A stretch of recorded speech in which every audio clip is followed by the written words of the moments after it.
The younger you can do it, the better. Through training martial arts, through prayer, through like that sort of connection, you know, it's just going to make you a better human in whatever you do. We're all walking up this uphill mountain, right, of life. Sometimes just taking your bag off and just sitting and then seeing where you've come.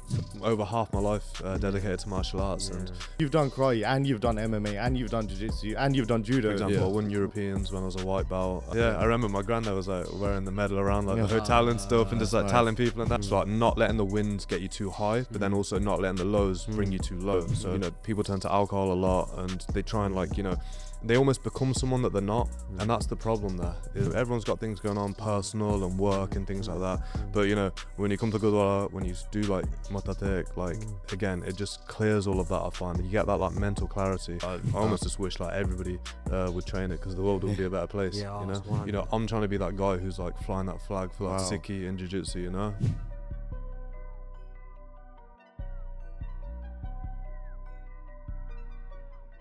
I hope you're enjoying our content so far, and we've noticed that 90% of our viewers have not subscribed to our channel. What's going on? Guys, what's going on? Come on, What more can we do? come on, let's hit that subscribe button, let's like the videos, let's share it, and let's start connecting. Come on this journey with us, and the only way you can is if our stuff is coming up on your feed as much as possible. And that's it. Let's walk the path of the same soldier together. The Gurus get closer to Sikhi and the path for our home. Waheguru Ji Ka Khalsa, Waheguru Ji Fateh. So guys, welcome back to another Sikh Warrior Project podcast. We've got none other than Amrick Bisla. Yeah, so Amrick Bisla, you know, if this was in other sports, yeah, everyone would know who Amrick Bisla is. But unfortunately, the sport of jiu-jitsu is one of them sports where you can literally be training harder than like football athletes and everything. You can be winning all these medals, be better than, you know, someone like, let's just say like a football, like, because I support Spurs, I'll say like Kudus, yeah, like Kudus from Tottenham. No one knows who that is, by the way. Yeah, but like if you think of someone like Luis Diaz, like ex-Liverpool player, these lot, Amrick's more achieved than them. Yeah, if you think about it in our sport of jiu-jitsu, but unfortunately it's one of them ones where it's just, you know, it's not like the highest paid sport. It's just one of them ones where it's getting there though. It's definitely getting there. But Amrick Bisla, definitely one of the most active Sikh Jiu-Jitsu competitors in the world. Introduce yourself, bro. Who is Amrick Bisla besides the Jiu-Jitsu? How do you describe yourself? No, thank you, man. I think that was a pretty good introduction to yourself. But yeah, you know, so yeah, my name's Amrick Bisla, 27. I'm from the Midlands, so live just outside of Coventry now. And yeah, I'm a BJJ brown belt, so I've been training in jiu-jitsu for about 9 years. Before that I did MMA and karate as well, so I've been training since I was 12. So yeah, just pretty much grew up in martial arts. Now I just solely focus on jiu-jitsu, so it's my full-time job basically. Yeah. I compete in it, I teach in it, and obviously training it myself as well. And then yeah, just on the side I do personal training too, so Nice. yeah, just literally living in the gym, Yeah, man, living on the that's it. mats. So yeah, that's how it is. I saw you just background research, and you were in the same profession as me, Conti Savang. Really? Yeah, Oh, wow. I saw Yeah, that. yeah. We ain't spoke about that. Yeah, Yeah. But yeah, so what was that like? Oh, that's a good profession, isn't it? It's a good profession. So for you to obviously make that change, this must be worth it for you. So Yeah, I mean, for me, like, I actually that was my postgraduate degree. So I did Yeah. my master's in quantity surveying. yeah. I did an undergraduate degree in history and politics before that. Oh, okay. So I was kind of just going down that route, like, you know, just going through studying. And when that was happening, I was always training as well. So I Yeah. never just like dropped it and just, you Yeah. know, had like long breaks off training. But I Yeah. think just through that, I kind of realized almost what I didn't want to do with like my career and stuff. Like, Yeah. you know, obviously I got better at jiu-jitsu and started to like it more and more. And then I could just see like a future in it. And it's hard to do at that time, because I think, especially with, like quantity surveying, you know, it's a very good profession, you know, obviously make good money, it's very like secure as well. And I almost had to like go against the grain a little bit and you know, have like a lot of difficult conversations with your parents and Yeah, stuff. yeah, Just like, definitely, you know what I mean? I can Saying, imagine, oh yeah, yeah. I want to go down this martial arts route. Because yeah, like I didn't see it, even when I started, obviously, it wasn't like, oh yeah, I want to do this like full time and, Yeah. you know what I mean, make a career out of it. Yeah. But I think just as time's gone on, I've really just tried to like, you know, focus on it, you know, make sacrifices where I've had to as well, you know, put things to the side and just, yeah, I think coming out of that, like I've realized, okay, this is what I want to do. Let's try and push Yeah. it as far as we can go. So I think that's what makes a champion. Like the fact that you just know what you want, and as hard as it is, like me, I'm the type of guy that sort of succumbed to the pressure. of like the parents saying, you know, oh come on, just study, blah blah blah. You know, Mm. maybe that's the reason I didn't just take MMA like full time. I Mm. didn't stay true to myself maybe. Mm-hmm. But it's yeah. No, it's tough, man. Like I say, like, you know, I think especially like within like Asian communities as a whole, like the pressure you get from your families, like we know it, man. They want you to be like earning good money, looking after yourself, and then obviously, you know, get married and stuff one day. But like it's tricky to do, especially in a career like jiu-jitsu, like we spoke about before. Like it's not like other sports like football and those kind of things where you're earning good money. You know, you don't even need to be playing for like the top teams, right? Like they're still on like decent money. So yeah, you've really got to kind of like forge your own path. And I think like that's something I'm trying to do myself now, like with jiu-jitsu.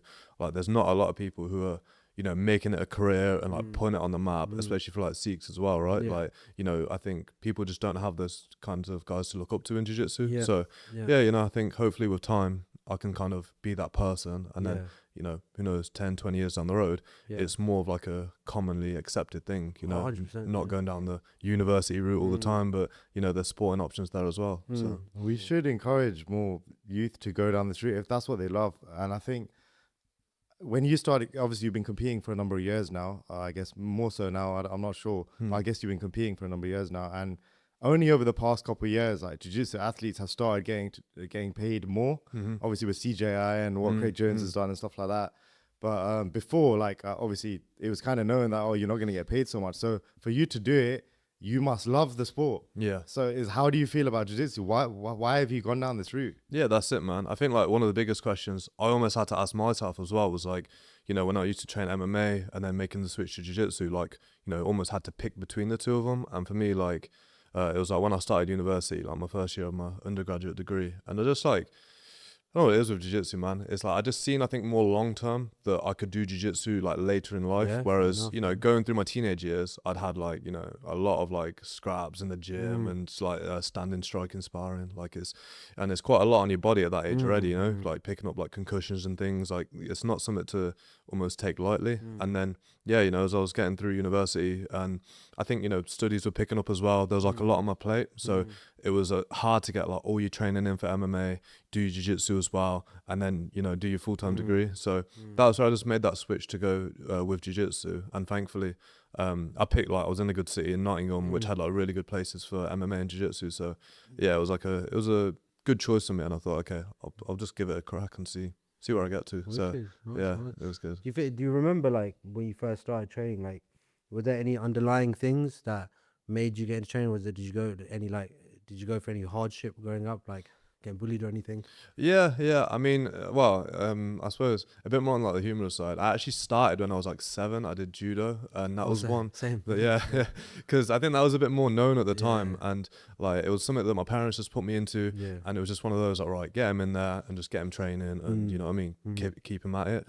And then I think for like my age as well, I was quite a big kid, so.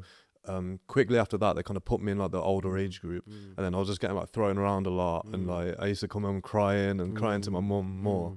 And I think, you know, ultimately like they pulled me out of it. Like my mum was just kind of telling my dad like, no, he's not ready for this. He's not cut out for it. And I suppose looking back at it now, I was like, man, I should have stayed in. Like it would have been so good to like keep going with that. But then it was only until I was like 12 that I picked it up myself. Like I found like a martial arts academy in Coventry, and I think like the background to that was I've got like family who train in martial arts as well. So like over in Canada, for example, I've got like my chacha who has like Bisla martial arts. So they've been training, you know, and we've got like cousins similar age who've been training since they were like little kids. And my dad would always tell me stories about them, like how, you know, they're competing, doing well, and this and that, obviously in great shape. So it was something that's always like inspired me, I think, as well, to just sort of like go down that route. And yeah, you know, I gave the martial arts a go again at 12, and almost like never looked back since then. So at the same place, that's where I started to do MMA when I was 13. And then got like my black belt in karate when I was like 16. And then yeah, you know, it's just been a non-stop journey since then. So yeah, definitely like family over in Canada's been a big inspiration for me. Yeah, we've seen their stuff on like Instagram. They look solid, competing all the time. Like, and it's mainly boxing. They do everything, right? But mainly boxing, right? They've got a few solid athletes. Are they? Yeah. So they've got like a few professional boxers. Wow. Obviously my cousin like Amrick Bisla, like he's like smashing it at the minute, you know. So yeah, he's doing well over there. My other cousin Gavin as well. Like yeah, there's a lot of professional boxers there. They do kickboxing as well. Jiu-Jitsu, they haven't got yet there. You're the guy. You're the guy. Yeah, I think, yeah, I know a guy, so we'll see. But yeah, you know, always I tend to go over there like once a year, you know, spend some time with them, because my mum lives out there as well, right? So Oh, is it? yeah. Oh. So she moved out there, so it's just like it's crazy coincidence almost, because you know she lives like 30 minutes away from them. Yeah. So yeah, you know, I always go out there, spend like time with them, with my mum. Yeah. So yeah, you know, we just keep that connection going, like as time goes on. So So how come you're choosing to stay here over Canada then? I mean, it was tough because like she like basically found someone over there, and then like got married to someone. So her and my sister left, and then I decided to stay here. I think like at that time in my life, I was just finishing school and then about to go into university. Yeah. And I believe like if I wanted to move over there, it would have been like having to redo the year. And then almost university there's a bit different to the UK as well. Yeah. So I think at that stage in my life, it was a better decision for me to stay here. Yeah. And then, yeah, you know, just every year since then, apart from COVID, I've gone down and spent like a good amount of time there. I think once I was there for like 3 months. So, yeah, I've like really like set like a good foundation there. You know, I got a lot of other family there as well, like Bulwars and things. So, yeah, it's always a good time when I go there. I tend to go at a good time of year as well, you know, like summertime, like, and I don't know if you guys have ever been there, like Vancouver. I'd love to. Amazing. Oh man, such a nice place, you know, beautiful place. There's a place called Hope. You know where Hope is? Yeah, Hope. Yeah, that's where like the Rambo movie was, isn't it? Oh really? Yeah, it was shot there. Yeah. Well, I didn't know that actually. That's what I know about, Yeah. My like Mossy lot, my dad's Mossy lot. They got a holiday home. They're so chill there in the mountains. So. Oh yeah. Yeah, that's the thing. Mountains, beaches, like it's just so. Yeah, I recommend everybody at least like wanting to like go and visit Vancouver. It's so good, so good. So you can't even like begin to name how many medals you've won in it, how many trophies you've won, without being too humble. Like, can you put a number on it now? Like how many like titles you've won? No, honestly not. I mean, for me, like I've been competing since I was a white belt. I think it's something I've just sort of. I mean, I used to do it a little bit in karate as well, and through MMA. So I've always kind of had that competitive spirit in me. Yeah. And yeah, you know, the good thing with jiu-jitsu is it's not like MMA where you may only fight like 2 or 3 times a year, maybe 4 times a year. With jiu-jitsu, you can compete, you know, most weekends if you wanted to. So yeah, you get a lot of matches in. I can't put a number on it, to be honest, but yeah, you know, I just I'd say well experienced. You know, plenty of wins, plenty of losses, but yeah, you know, it's all part of the journey, I think. What was the sweetest for you? Man, it's tough. There's like I've had a lot of like highs. I think like for example, I won Europeans when I was a white belt. That was a really IBJJF or yeah, IBJJF Europeans. White belt. Yeah. You have to go against blue belts. No, it was just at white belt, so same belt level, same weight class, middleweight. And yeah, that was always a really special one because like my Bibi and Bad Bar came out with me as well. Wow. So it was a funny story. Like I remember my dad was kind of like, yeah, just take them with you. It was like a bit of a holiday, you know, because they're all like retired and they were just chilling. So yeah, they just wanted to come out on a bit of a trip, and I think they had like no idea what was going on. I'm not even gonna lie. Hugging match. Yeah. And because like the venue for the Europeans as well, they still use the same one today. It's like really big, and there's like 8 mats going on, and like, you know, you're quite high up in the stands. So like, you know, I kind of left them there, left my stuff there, and I don't even know if they've seen me or anything. I was trying to wave at them, something, but I don't think they've seen me.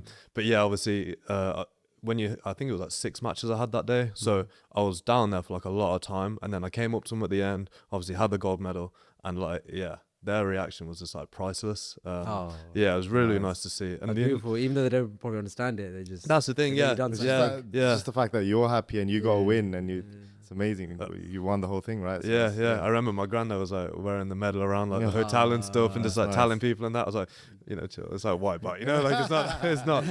Still, Europeans, you said. Yeah. So that's you're fighting best white belts. That's it. Yeah. And some white belts have been training for years. 100%. I think some people they don't get it as well. With, like these events is. Actually, anyone can sign up, so it's not just like European athletes. You'll get people traveling from like America, Brazil. Wow. So yeah, you know, it really is like it's almost like tennis or like Grand Slams, how anyone can sign up. So yeah, it was like even at white belt, it was like a really difficult event, and yeah, you know, it was just that's always one that sticks out to me. But you know, through my color belts, I've had like good moments as well. But yeah, you know, it's just crazy. Just look back on it, and even the losses, you know, like it's all been part of the journey, I suppose. So yeah, it's been good. How nervous like do you get now compared to before in the early days? I think it's an interesting one because a lot of people ask me as well. It's like the first competitions and they're like, I'm really, really nervous. What do I do? These kind of things. I think like you're always going to get nerves for like any competition. It's just like you're able to deal with it a lot better as time goes on. And then with certain things, like let's say like Europeans is next month again. So I've been getting ready for that. And it's, same venue and that kind of thing. So those things help me a bit as well. Like if I'm competing in the same venue or like the same city, it definitely helps a lot, because these little things like, you're able to almost predict like and know what's happening. Whereas the nerves a lot of the time, it's like, you don't know what's going to happen, right? Like you don't know who you're going to face. You don't, for people, it's their first competition. You don't know what the venue's going to be like or how it runs and stuff. But yeah, like the more you compete, the more you're able to calm them a lot more. But I think just like, yeah, it's just one of those that regular competing definitely helps the nerves, but they never like totally go away. Okay. And it's almost a good thing though as well. I think, if you're too relaxed, there's something to that as well. Yeah, like, they almost keep you a little bit sharper in your training and, keep you a bit more focused as well. Yeah. But yeah, you're just able to control them a bit better. But if you're like too nervous, because every time I compete, because I don't think I've ever competed twice in the same month or even twice in the same 3 months.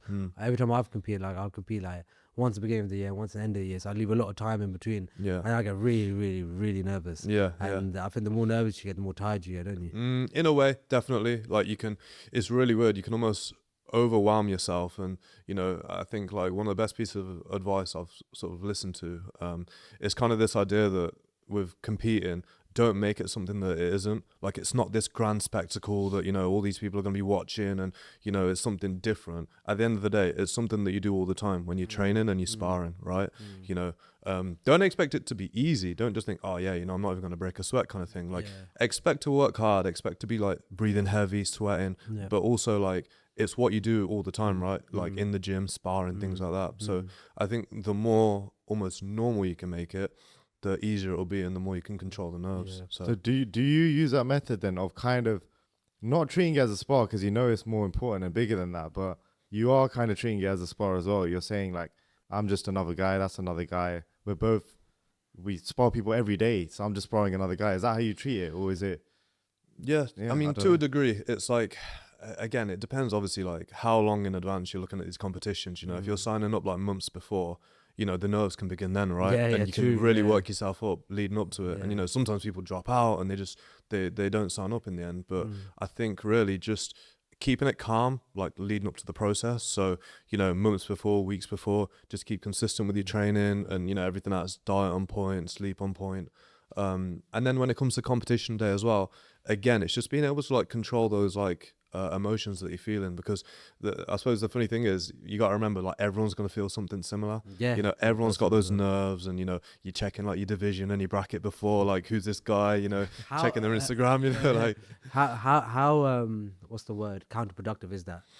I think, I especially like when you're beginning out as well. Like I hear these white belts all the time. First competition, second competition. They're like, yeah, I've seen this guy on Instagram and he's got like 10 gold medals and he's competed since he was, like 2 or 3 years ago, that kind of thing. I'm like, it doesn't matter. Like just relax, Like at the end of the day, like especially, with the gyms that I train at and teach at, I'm just like, man, you have harder rounds in the gym. Just think of it like that. So that's why it's really important to like prioritize your training and just, get in where you can, get your rounds in, and that should build your confidence from there. Because confidence is everything, right? If you don't, if you're hesitant, if you're shy, that's where you're not going to perform very well. And especially looking into that kind of stuff, you're a bit more like overthinking it too much. Too much. That's something I end up doing.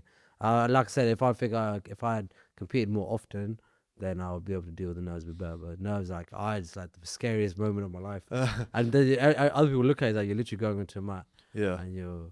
As I say, I think like, I try and make comparisons to like sort of everyday life and stuff as well, and think like you get nervous about other stuff too. So like, for example, like a job interview or like your first day at school, things like that. Like, remember like the nerves you were having when that was happening, right? It's because you don't know what's going to happen. It's the fear of the unknown. It's the same with competing as well. So like I was saying earlier, like the more you can compete, or if you're competing at like the same place as before, you're able to deal with it a lot better. So like I said, it's not going to just magically disappear. You're always going to have a little bit, but again, you handle a little bit better, I think. Have you ever counted? Have you ever counted how many wins you've had ever since you started?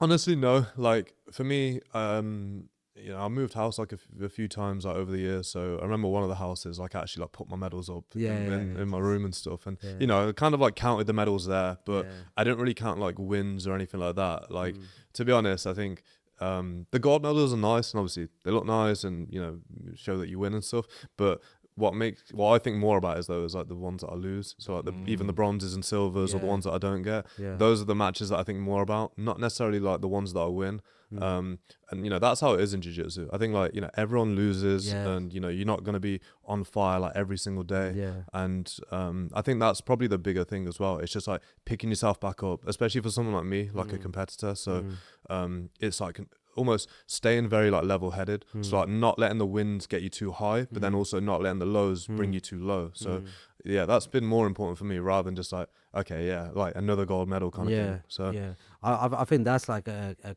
key thing when you look at good competitors, like people with like champion mindset. It's like how they react to winning matches and losing matches. Obviously, I've only ever like, been there when you've won a match, but when you're at Sikh grappling, it's just same from start to the end. Before the match, when the nerves are probably the highest, in front of the Sikh community, and at the end, once you got your arm raised, same. And even in your videos where we see it's like you're just neutral. What's your most hit submission in comps? Ooh, again, like it's hard to actually like think of all the wins, so I don't know like but like if you ask would me you like to go for the most maybe? so like favorite submission and things, like I like getting to the back and getting like a cross collar choke or just getting a choke from the back. I think that's just like it works probably universally on like the most amount of people. And like you tend to obviously do like quite a few things well in the process. Sometimes you can almost get a bit fortunate and like catch a footlock or catch a triangle or an armbar. But if you're able to like get someone's back, get your hooks in, and then work your way to like collars or the neck, then you've done like a few things right there. You're in like probably the most dominant position, and it's always quite satisfying like getting the choke from the back. I'd say. And are you only competing in the gi and training in the gi, or are you doing both, or how's that worked for you? So this year I've had a few matches in no-gi, like I've had a few super fights and did like a handful of no-gi competitions, but really my focus is on the gi. So like my main like hard training that I get in is in the gi. So most of the training I'm getting will be in the gi, and I think looking into like 2026, a lot of the big competitions I'll be doing will be in the gi. But I'm not discounting no-gi. Like I still like allocate a bit of training towards that, but especially with like big competitions getting up, like for the IBJJF calendar, the gi season sort of starts in January up until Worlds in June. So I'll be doing a lot of those competitions. And why is it that you like the gi? Do you like the gi more, or do you just, I don't know? It's harder. It's definitely harder. I think physically it takes a bigger toll on your body from what I found. Yeah, definitely. Like it's funny because obviously like, coming from the MMA background, you would think, like no-gi makes more sense. But I just think like my training that I've had, like especially over the last few years, like a lot of the training I do up in Nottingham at like Total BJJ, that's all like gi focused. So a lot of us are in the same boat. Like we've got the same sort of idea about going for these like gi competitions. Nice. So I really think like environment is a big thing. So if you're at certain gyms that are very no-gi focused, you're probably gonna look for your no-gi competitions, your ADCCs and things like that. Whereas for us, we kind of prioritize like the Europeans, the worlds, like Pans we did this year. And I had a few people go to like Abu Dhabi for the World Pro a few months ago. So I think preference wise I go through phases. So like especially this time of year where it's freezing outside, I prefer the gi 100%. Like it's just definitely a good choice at this time. But I also like no-gi as well. They both have their like pros and cons, I think. Fair enough. Where would you, actually, before I ask you about, I was going to ask you about most hit like highest percentage submissions, but one thing I just wanted to ask is, so you're obviously doing the biggest comps in terms of when it comes to gi, but like obviously you got ADCC and you've got CGI now as well. Like getting to these platforms, is that something you're interested in, or is it something probably not because of they're not as accessible for gi? No, I mean, absolutely. Like you said earlier, in terms of like getting paid in the sport and things like that, right? Like I think last year, someone won $1 million from a grappling tournament, and I think if you said that to someone about 10 years ago, you think they're lying almost, right? So I think the gi scene in that is like catching up. Like they haven't got that kind of cash at the sort of winning these big competitions yet. But yeah, definitely I think down the road. One thing we've noticed a lot in the gym and stuff is guys who do well in the gi, especially at the black belt level, and then transferring over to no gi. You see a lot more of that compared to the other way around, right? So like, for example, like Tan Dalpra, like he's really, really good in the gi, world champion, goes to no-gi and then like beats like really good guys in no-gi, right? Like J-Rod, for example. You've seen that a lot. Yeah. So that's like a good example, like Meragali, he was a gi guy before, you know, like all through the color belts, black belt, obviously won a lot of major events, goes to no-gi and, you know, does really well at ADCC. Wow. So there's a lot of those examples, whereas guys who do no-gi trying to go over to the gi, it's a little bit harder. Like I think there's obviously just like a lot more to think about as well, right? There's like a lot more weapons for you to use and things for you to think about. But yeah, so in my sort of like frame of mind, I think I'm gonna obviously still focus on the gi. Like I want to almost like specialize at that and be good at that. And then yeah, you know, further down the line in a few years, maybe in the black belt division, I'll make that switch to no-gi. But yeah, for now it's the gi. Okay. I've got a bit of a fun question. Okay. So like, we can get involved with this as well, like what we think. But on a rating from 1 to 5, one being the least effective, 5 being like God level, you can say. Like, I'll just say a submission, and then you just tell us where you think it is on that ranking. Oh, okay. Blind ranking, is it blind? So you got. Can you like? Oh no! Like you're not gonna give me 5 out. Okay. Yeah, but we might add something when. Go on. Okay. So people can see it visually, Yeah. but for us it's just blind. No, I ranking. didn't. Yeah, don't. Yeah. Okay, sorry. So it's not a blind ranking. I don't know. What does blind ranking mean? Can you change it, or do you have to stick by your? Oh, we thing? can change it after. Okay, fine. We can change it after. Alright, cool. Okay. Go on. Are we doing no-gi or gi? Should we do no-gi? Include gi submissions. You can include both. Yeah. Yeah. I don't Okay. mind. Fine. Okay. Cool. Armbar. Wait, which is the highest? 5 or 1? That's the 1. highest. Oh, 5's the highest, right? Well, 5's the best, yeah. 5's the best. Oh, cool. I'm gonna say 3. Oh, really? 3. Yeah. Oh, yeah. wow. I thought it was quite high. I thought you'd put it lower. Really? Yeah. I mean, I don't, that's my. It depends what you're ranking it on my though, view. like how cool they look, or like again, like especially like gi to no gi transferability. Like you can do it in both, like hit it from a lot of positions, bottom, top. So like, and then my personal as well, like, you know, I like the arm bars, but yeah, they're kind of like middle of the road. So Same. 3. Yeah, I know arm bar is probably my most hit one in the gym. I would say 4. Yeah, fair enough. That probably because it's my most hit one. What would very you say? low for me. Probably 1. Really? My worst submission, yeah. Is it? Come I on, thought you when you talk about it, you say you get quite. A few. More mainly Kimuras for me. Okay. Anyway, Okay. if we go to others. Yeah, don't say Kimura.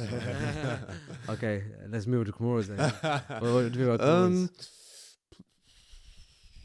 They are good. They are good. Again, you can use it in gi and no gi. I'm gonna say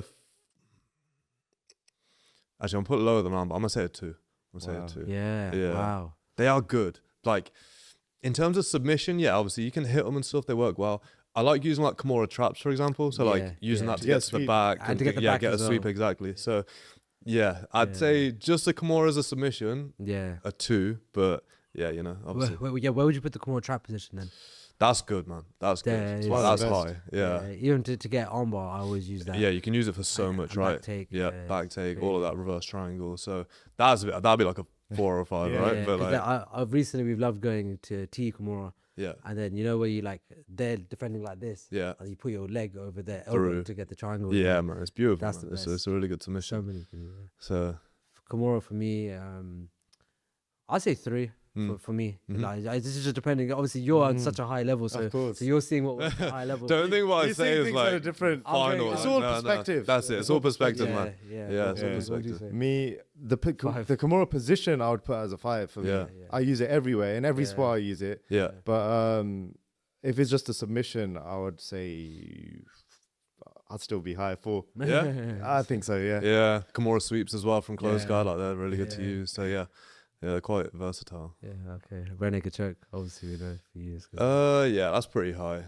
Are you including like collar chokes as well, or not really? Yeah, let's do normal one. Then we'll say collar choke as well.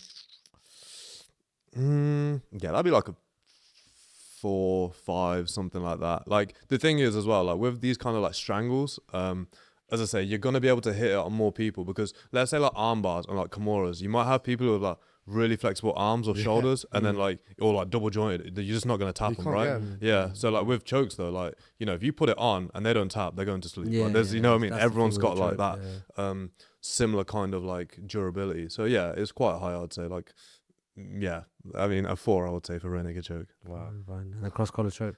5. I've just gone against like everything I just said. Like you can't use it in nogi obviously and stuff. Yeah. But yeah, like But if you can get so confident in them. if you can get cross collars, yeah, Yeah. I love them, man. Like they're just yeah, very good to use. Wrist lock. Wrist lock, a bit niche that is, you know. They work though. They're legit. Yeah. Probably not in comps.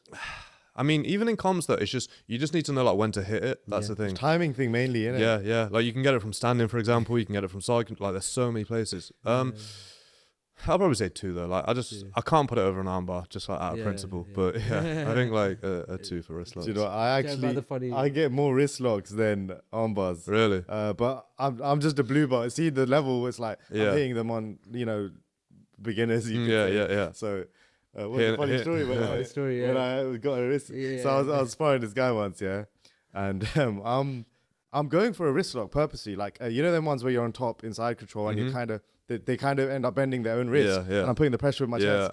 So I'm going for it. Slow. I'm trying to do it slowly, obviously. I don't want to break his wrist. And the guy's like, he starts tapping. He's like, oh, stop. My hand's stuck. I said, your hand's not stuck. I made your hand It's your stuck. wrist, bro. I'm wrist locking you. Your hand's not stuck. Yeah. I mean, it's stuck, but I made it stuck. That's it. Yeah, exactly. It's a bit of I don't know. I think in some cases it's a bit of like a grey area because like in competition it's like a blue belt move, right? Yeah. You can't do it a white belt. So like I try and get people aware of it, but then at the same time, like it's not something I would show all the time. Like, it's just one of those, like, if you're in a Kimura, here's a wrist lock from here. And then, maybe if there's like a more like advanced group, then yeah, you can show them a bit more like individually. But yeah, it's obviously it's legit and it works. I think a lot of the time it can lead you into other things just from the threat of it. You make them panic slightly and then you could get better position. Yeah.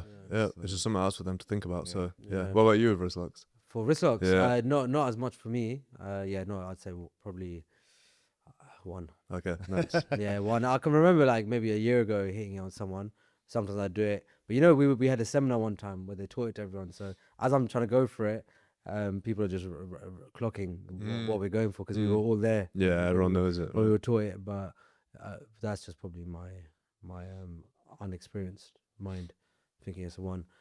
So let's do DAS, Anaconda, and Guillotine choke. Obviously, we'll do it one by one, but they're the next 3. Okay. So DAS. Yeah. I really like DASs personally. Like they're very sneaky. They work a lot. Obviously, gi work in nogi as well. Yeah. You see it a lot in like MMA fights as well. Like a lot of guys when they go for chokes, they go for DASs. I kind of regret putting armbar at 3 now, but Well, you I think it should have been a bit higher? a bit higher, yeah, maybe a 4, because I think like a DAS is like a 4 as well. Like especially for someone like me personally with like long arms, like I love hitting them. I love going for them. So yeah, for me personally, I put it like a 4.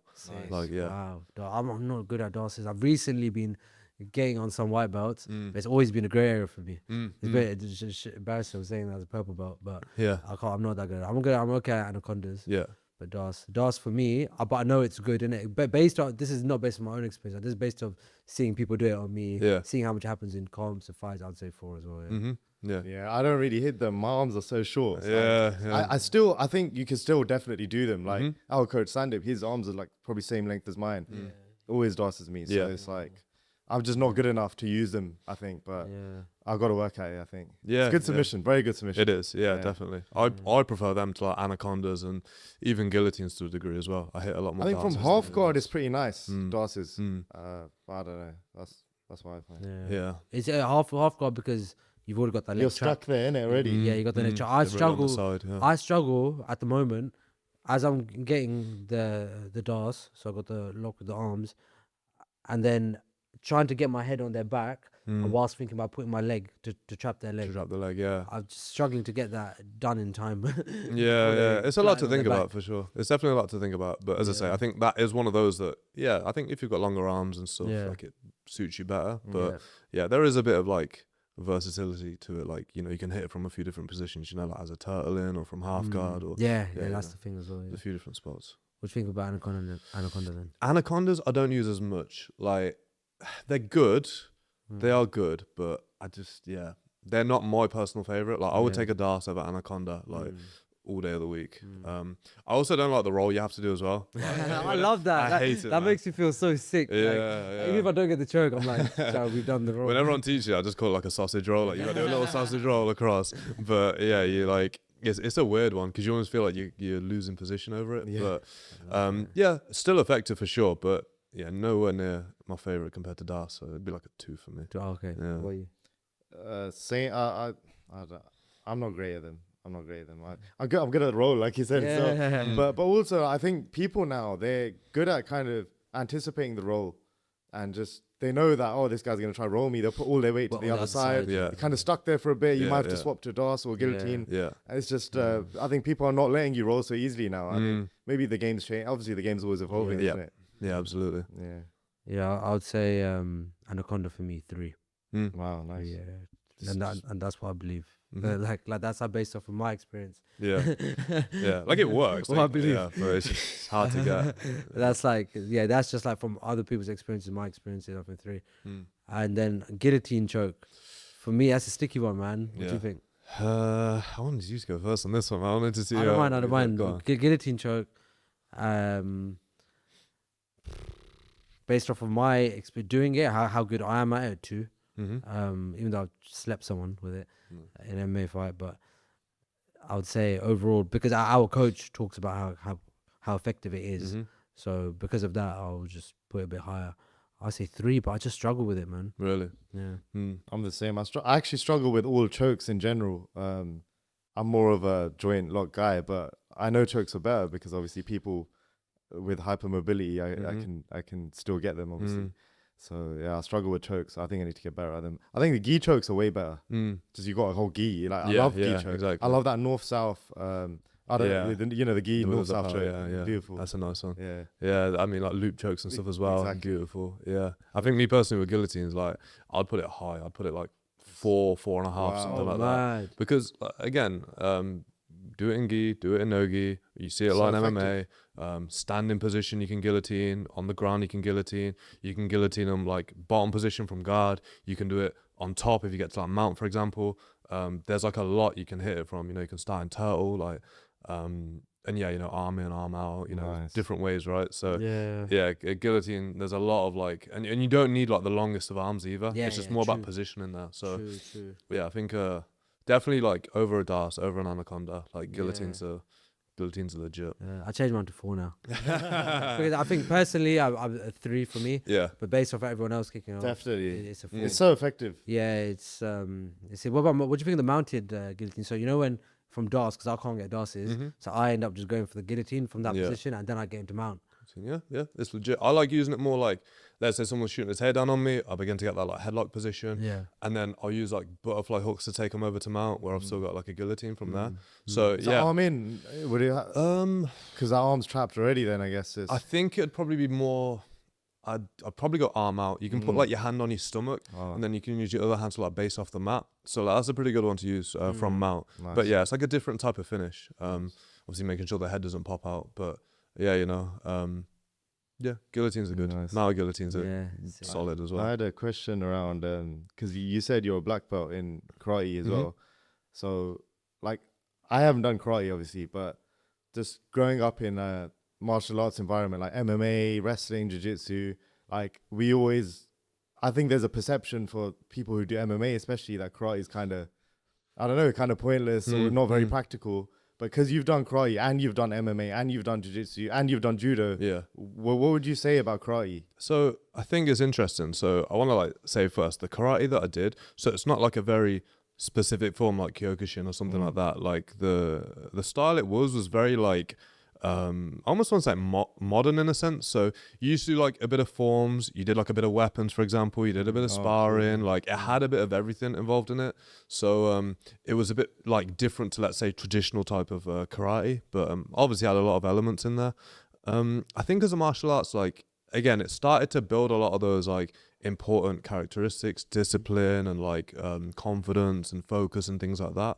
But in terms of like comparing it to other things now, I would probably rank it like a little bit lower. Like, again, I don't want to be a hater, right? Because like, just maybe your personal view, your personal experiences. Yeah. I think they all have their like place, but then I really think as well, like especially things like karate, like it's almost like a bit of a dying breed.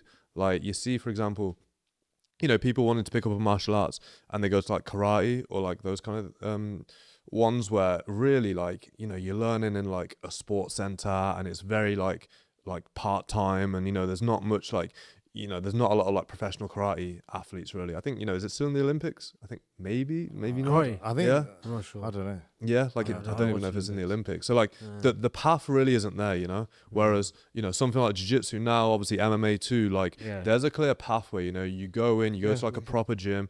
A lot of the instructors now, you've got full-time instructors who do this for a living.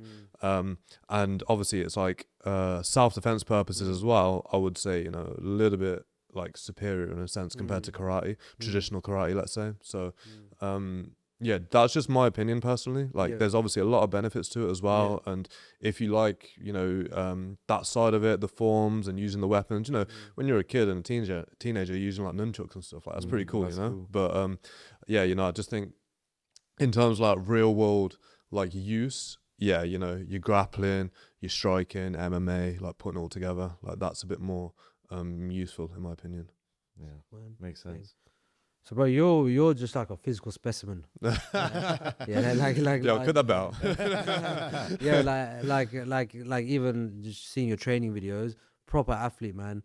And you're doing what one-on-ones as well, right? Yeah, so I do like one-to-ones for jiu-jitsu, one-to-ones for personal training as well. So yeah, cover all the bases really. Sick. So yeah, so obviously that's something like we said, like we're just happy to push that out for those watching. You know, just reach out to Amrick. He's literally the best of the best. Yeah. So no, I wouldn't go that far yet. We're working our way up. So definitely, yeah. But a lot of mindset as well. We can learn so much from you, mindset-wise as well. Yeah. So yeah, is that? And where are you based? You're based in Coventry and Nottingham. Yeah, so I live just outside of Coventry and like Nuneaton now. So I do one-to-ones there. There's a gym I use there for jiu-jitsu and I offer striking as well, one-to-ones. Oh, sick. And then also like gym one-to-ones are there, so personal training. For one-to-ones as well, I do it in Solihull and Sutton Coldfield. A gym I teach at there, Atos, and then also up in Nottingham at Total BJJ. So yeah, I'm all over the place basically. Okay. And do you coach people for comps as well? Yep. So again, whatever your needs are, if you're a beginner and you just want to get more hours in, if you're preparing for competitions, you know, I've really coached like a lot of different students, and I think there's a lot to be gained from it really, because you know, I think a lot of the time you have to go off like you know, when you're teaching classes of 20, 25, 30, you have to go for things that are more general. So things that, in like my opinion, that work for like the majority of people. Whereas, you know, a lot of times on my one-to-ones, I can really like specify, you know, something that would benefit them directly, you know. Nice. So if they like playing guard, if they want to learn submissions from there, or if they want to, you know, they're a bit heavier, they need to understand the top game a bit more. So yeah, it's just, I really just try and like specialize it for that person, and yeah, there's like a lot of value out of it as well, I think. So yeah, wicked. One thing I wanted to touch up on was on the whole alcohol issue. So I know we had like a little discussion about this as well. We've done like an alcohol series recently as well. So what's your relationship with alcohol? So a lot of people in their, you know, 20s are obviously, you know, up in their guys, are you know, encouraging each other, like you're wasting a lot of time. Absolutely, drinking made it such a normal thing. Yeah. How is you could say your family, your training and everything helped you to not make that a big part of your life? Yeah, it's interesting actually, because I always try and think like where I'm at now and like almost how I got to this stage in terms of like my relationship with alcohol. Because for me, and you can ask like any of my family or like close friends, like it's not something that I rely on whatsoever. Like, you know, I've drank in the past, even this year, like I've had like a handful of times where I've drank, but it's one of those that I don't really advise anyone to do actively, and I don't think it should be encouraged really, because I think, there's like a lot of like negative connotations that come with it, and things that really like people should maybe think about a little bit more, but when they do it, it's tricky because I think of like the world that we live in now. you know, especially I'd almost say like, let's say social media technology, it's made things worse in terms of like socializing. So having these like conversations in person, I think a lot of people would struggle to do so, right? Like hold a conversation, and when they're out with like people in public. So, you know, people turn to alcohol a lot, and they try and like, you know, they almost become someone that they're not. And that's the problem there is, you know, people are relying on that to like get themselves talking confident and, you know, loosen like the lips in a sense, really. But you should just have that confidence already, I think. And you know, I think everybody probably knows someone like in their friend group or a family member, you know, who's like drinks maybe too much, and you can see the like negative effects that it has on them, you know. It's there's so much that goes to it, you know, like what it does to your body, what it does like mentally for you, you know, how you are in public, you know, when you've had like too many drinks. So I just think really hopefully it's something that going through generations, like this generation, the next generation, they're gonna grow up a little bit more like health conscious, which I think is maybe going that way, but because a lot of it, I believe, is stuff from the past, you know, like our parents' generation, maybe, who, like, that was just the norm to do. You know, like, I know, like, plenty of stories that I've heard, like, it was just a thing for, like my parents' generation, just go to work and then go to, like, the pub afterwards, have a few drinks. But I just don't think that should be continued or normalized as much, let's say, going forwards, really, just because of all the, like, negative consequences. It's so interesting what you said about the whole you're being someone that you're not, and it's so mad because Sikhi, we're already trying to remove our identity, but now with alcohol you're creating another identity on top of that false identity. So you're moving further. That's why we're moving further away from Sikhi through alcohol. So that's just one step. Yeah, you're right, man. I think one of the big things as well with Sikhi, you know, we always try and strive to like give back where we can, you know, like doing our best to in however we can. But when you start going down that road, like you're almost doing the opposite, right? Like you're the liability, like you know, you like you say, you're becoming someone that you're not. And you know, the people, especially if you can't control it either, like if you're having like too many and you get too carried away, then, you know, you're not able to almost provide in that way, you know, you're not 100%. Able to, if things happen or you know, it's tricky, right? Like, so how can you help someone if you can't help yourself? So 100%, you need to be a good state yourself, mentally, physically, everything. Yeah, exactly. You know, and just like it should just be like a lifestyle thing that you know, like I see a lot of people who work like, you know, the normal jobs, let's say Monday to Friday, and that's just it for their weekend, you know, just like getting on it, getting the drinks, and like you say, the Saturdays and Sundays are spent recovering. But really, you know, hopefully it's just something that can change as time goes on, because it's not a bit beneficial for anyone. And like what you're saying just now about like serving, Sikh is about serving, and like almost serving yourself in a way, in the sense serving your body, you know, like looking after your body, looking after your mind. That is seva, because you know, Manjita Jagdij, you have to sort your own self out first. You're never gonna, you know, it's like someone was saying, like if you're trying to save other people on a plane, say a plane's about to crash, and you have to get your gas mask on first, right? Before you can start getting on helping other people.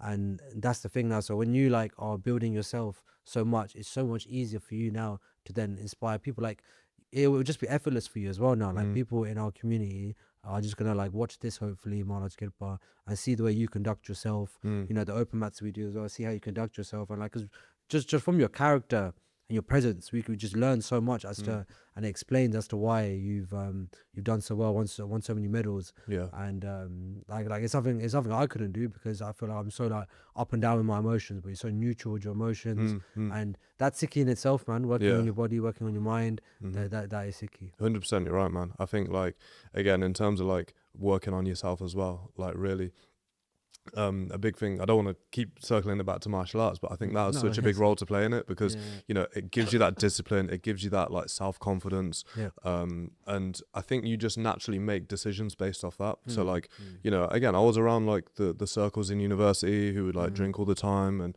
you know, I think I could have easily gone down that road, and then I think again the reasons why I didn't was, you know, through my training, through my martial arts. And I think even at that time, like I wasn't really thinking, you know, this is going to be it for me, like my career full time. It was only a little bit later on. So it was just because I knew, okay, I've already built that discipline up from like a younger age through, you know, my karate and all the other training. That I think with my decision making in life in general, and this being one of them, like I would say I've almost made the right decision. And yeah, I'm in a position now. I think I said to you before, you know, like if someone told me like you can't drink alcohol for the rest of your life, like I wouldn't blink twice. It generally wouldn't bother me. Like it just, I'm at a stage where I don't need it in my life. I don't need it to have a good time. I don't need it to socialize or act cool. I think actually you had like in the Bastion recently, right? He said something similar in terms of like when you're drinking, like no one's cool when they drink, you know? You're not like, you're not cool for drinking. No one's proud of it. Exactly, right? And I echo that almost, you know? Like, you know, you might think you are at the time, but then obviously you regret it like afterwards. And, you know, a big thing as well is like, as I say, when you've had too many and like you're not able to control your actions, like I think a lot of times people use it as a bit of a crutch, right? Like you might say something or do something that you regret, and then what's the excuse? You know, I had a few drinks, this and that. But that's not how it should be, right? Like, what else could you say? Or what else in any other situation, you know, would you use that as an excuse? Like, nothing really, you know? Like, you know, it's like a cop out. Yeah. I mean, there's plenty of like bad things in your life, right? Like, you know, that I eat like bad fast food, for example, right? But if you eat too much of that, like, you're not gonna, you know, like do something silly, really, are you? Because, you know, like psychologically, it's the effects of alcohol which are really like detrimental. And hopefully, like people are more like aware of that. And, you know, I think it's decisions at a younger age that hopefully carries through like to when they get older. And they just don't need to rely on it as much. Sick. So Unless you got any closing questions. Ask about like I don't know if I missed it. I had to eat that a little while. About Sikhi and in terms of you going into comms. Yes.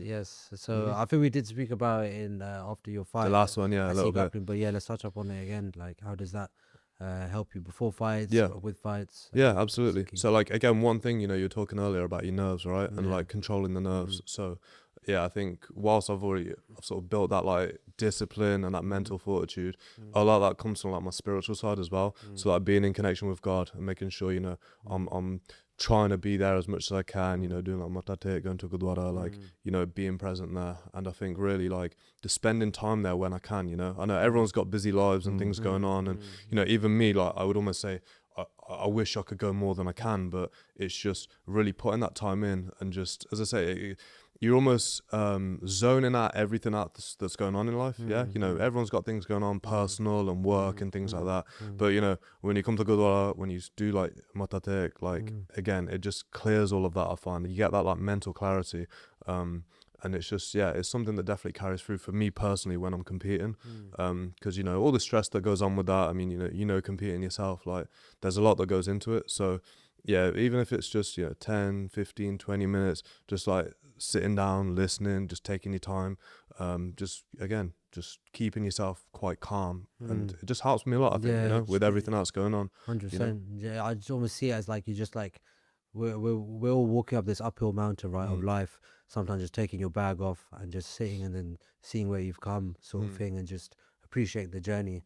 That's what meditation's all about. And being present. 100%, man. I mean, it's just like you're almost just like humbling yourself before God in a sense, right? Like that's always what it is, you know. Like I've done it before comps, after comps. If I've won, if I've lost, you know, like it's just one of those that I just think, you know, you should do. I think people should just do more of, in a sense, you know, just like get in touch with that side. And maybe it can be the answer to questions that you've been struggling with a lot, you know, like we spoke about alcohol, or we spoke about other, you know, things that are going on, you know, maybe like through prayer that can help and get you through struggles in life.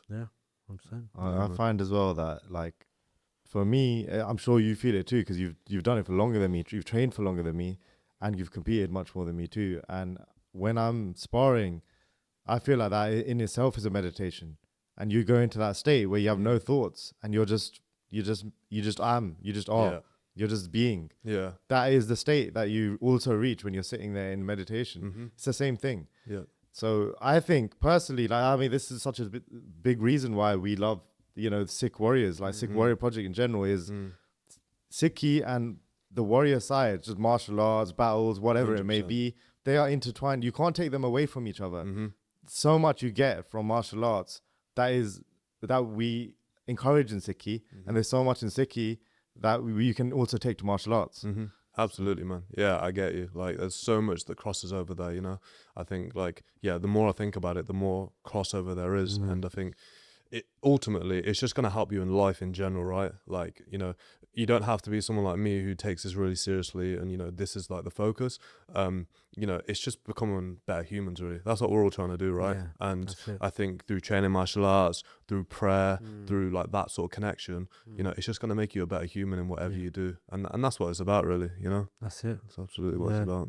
Sick, mate. Can we get another question about talking about how you can inspire the youth as well? Yeah, sure. So how? Like, just a couple of words from Amrick, basically. Yeah, yeah. What like a message he has to the youth? Absolutely. To get them more into training. Yeah, Yeah, yeah. It would be important to come from you. yeah. Yeah, so obviously, although everything you've said so far is indirectly explaining why everyone should get into it and why the kids should get into it, what's your just message to the youth, to kids that have thought about it, and why do you think they should get on it? Absolutely. So like, especially like with regards to jiu-jitsu, like it's just got so much value in your life at whatever age you pick it up. Especially for kids though. I think kids nowadays, I think they're going through school and life harder than like when we were in school, for example. Yeah. Like obviously through social media, through technology, Yeah. you know, they never really get a rest, right? Like I think even my age, we weren't really on phones as much. It was just getting popular. So once you finish school, like sometimes that's it, and you can kind of like, you know, stay away from people maybe you dislike and whatnot. But nowadays, like, you know, everyone's on social media and that's it, you know, there's no escaping really. So through martial arts, like there's so many benefits, not just physical. So you're going to be building yourself up, you know, learning how to defend yourself in situations, right? Like, but it's also the mental side of it too. So really a lot of it, like I've never had to use jiu-jitsu, like on the street or, you know, defending myself, anything like that. I think a big reason why is because you carry yourself differently as well. So again, like calm demeanor, you know, it builds you that discipline. And I think really in any sort of situation as well, like where you're disagreeing with someone about it, you know, you're not actually opting to fight or do something silly like that. You're actually taking like a calm course of action, you know, stepping away and just realizing like that's actually the bigger thing to do. So there's so many benefits that training martial arts has, and I think really like the younger you can do it, the better, right? You don't have to go in thinking I want to be a world champion or I want to do this really seriously. Just start like slow, you know, go a few sessions a week, you know, see how you get on from there.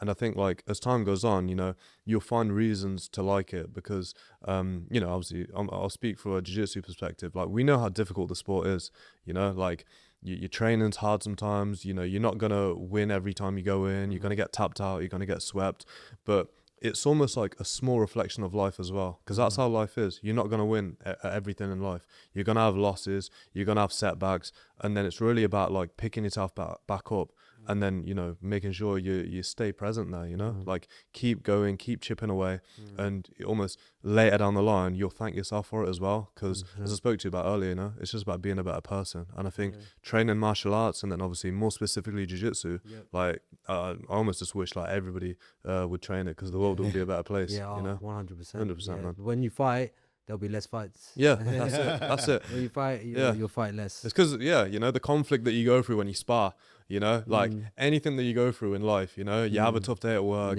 or at home, you know, you're having arguments and stuff. Like nothing is worse than when you're about to get choked out or like, you know what I mean? Someone's got your back and you're just like, you know what I mean? On the verge of like Everything else feels easy. Yeah, everything else feels easy, man. And that's really the approach I take to life. And I think it's something that hopefully kids can learn from a little bit as well. You know, something that I try and push. For me, as I said, you know, I had my role models coming up, but I think like, especially on the jiu-jitsu scene, you know, there wasn't like many people. I'll give people their credit that I've seen coming up. You know, obviously we had like Bobby Sandu here not long ago, you know, like similar age to me, like doing this thing. And I think even before that, you know, we had like Munch, like Machikara. He was one really like. He was on it, innit? Yeah, like in jiu-jitsu, he's on it in MMA. Such a high level. Yeah, he was actually like, I would almost say he's one of the most underrated grapplers that is out there, you know. He's fought guys like Gary Tonin, fought like saw that CC, match. like, you know what I mean? Yeah, Beautiful. like, and he was doing it before it was cool, you know. Like I think if he still trained jiu-jitsu now, he would by far be at the front, be at all these big events. But obviously he's killing it in MMA, right? MMA team. So He had a fight last night. I don't know how Really? I don't know how it went, but I have to check up he on definitely it. had a face off. Yeah. Could go for the second belt. He's active on that scene. He's such a beast. Yeah, but for someone like me, like I just see it as, you know, I'm trying to be that guy who's like flying that flag for like Sikhi in jiu-jitsu, you know, like just hopefully just inspiring people where I can, That's and so sick, I think, man. I think so far, you know, it's going well, and people are saying to me like, you know, they have conversations with me and just say like, yeah, you know, like, we've heard of you, been following you, like, Yeah. you know, just Yeah. keep it up, like, we're feeling inspired and stuff. Yeah, So young as well, man. Yeah. What are you, 27? 27, yeah, 27, feel old, yeah, man. yeah. That's one thing with jiu-jitsu. It makes you feel old Yeah, constantly. 27. I only feel know like you're 47. 27 because I remember last year you were 26. But Yeah, I was yeah, shocked yeah. when we found out you're 20. Yeah, that's it, man. So it's crazy, you know, like over half my life dedicated to martial arts, and as I say, I just hopefully it's a message that I can spread on to like the younger generation that 100%, man. you know 100%. just keep training, keep focus, and it'll make you just a better human in general, right? Beautiful, So man. Beautiful. But yeah, we've discussed so much, man. We've like, you know, just spoken about what got you into it, just speaking about the fun of jiu-jitsu as well, just the best submissions, and yeah, just why it's good for the youth. Just so insightful. So thank you. We're so glad that we've done this podcast. After speaking with you at the comp, we just knew we needed to speak to you again. yeah. But yeah, so seminar will come soon, early next year. We'll get the posters out soon, and yeah, we're gonna get a big Sikh Warrior Project seminar going with Amrick leading. It'll be a big open mat with Amrick leading the seminar. So that's it. He's got he does one-on-ones. Reach out to him if you wanna like message us. We can get you through to Amrick. But yeah, his Instagram's there. That's it. And we'll have it in the description. And yeah, Amrick, thank you so much for coming down, bro. No, guys, thank you for having me on.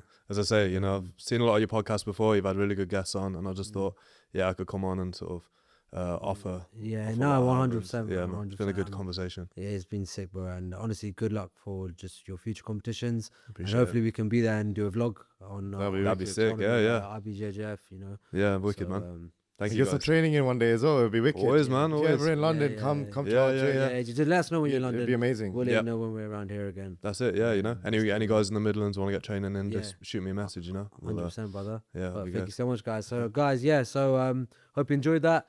If you want to see more content like this, guys, please subscribe, like, and comment. And see you soon. Stay tuned. Waheguru Ji Ka Khalsa, Waheguru Ji Ki Fateh.